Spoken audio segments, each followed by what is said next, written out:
লাখ খরচ করছিস। 4000 টাকা পুরো আমাকে ঘরের কাল মার্কেটে সবার সামনে জুতোর বাড়ি খাইস না করে দিলাম। দিবি না? বুঝবি না? ঈদের আর মাত্র কয়েকদিন বাকি, তাই তো স্ত্রীকে নিয়ে কেনাকাটা করতে বেরিয়েছেন এক স্বামী। প্রথমে স্ত্রীর পছন্দের একটি দোকানে ঢোকেন তারা, কিন্তু দৃশ্যপট বদলে যায় তখনই যখন স্ত্রীর পছন্দ হয় 4000 টাকা দামের একটি থ্রি পিস, কিন্তু তা কিনে দিতে অক্ষম স্বামী, কারণ তার কাছে এত পরিমাণ টাকা নেই। মুহূর্তে বদলে গেল দৃশ্যপট। স্ত্রী চিৎকার করে বলতে লাগলেন তার এটি লাগবে এবং এই থ্রি পিস কিনে দিতে হবে। শুধু তাই নয়, 4000 টাকা দিয়ে থ্রি পিস না কিনে দিলে জুতা দিয়ে প্রকাশ্যে স্বামীকে পেটানোর হুমকিও দেন। যে কথা সে কাজ। স্বামী যখন বললেন পারবেন না, তখনই নিজের পায়ের জুতা খুলে স্বামীকে মারতে থাকেন স্ত্রী, আর চুপচাপ দাঁড়িয়ে এসব সহ্য করছেন স্বামী।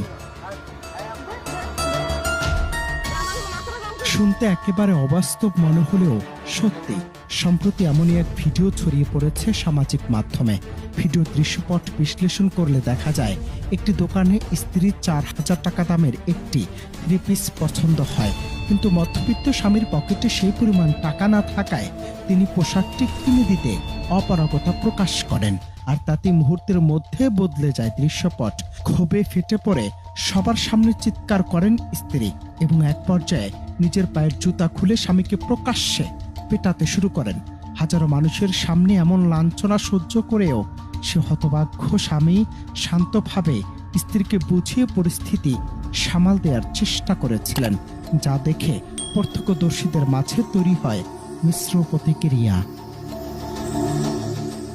ভিডিওটি ভাইরাল হওয়ার পর থেকে নেটিজেনদের মাঝে বইছে বিতর্কের ঝড়। অনেকে প্রশ্ন তুলেছেন, এটি কি সত্যি কোনো বাস্তব ঘটনা, নাকি সস্তা ভিউ পাওয়ার আশায় নির্মিত কোনো নাটকের অংশ?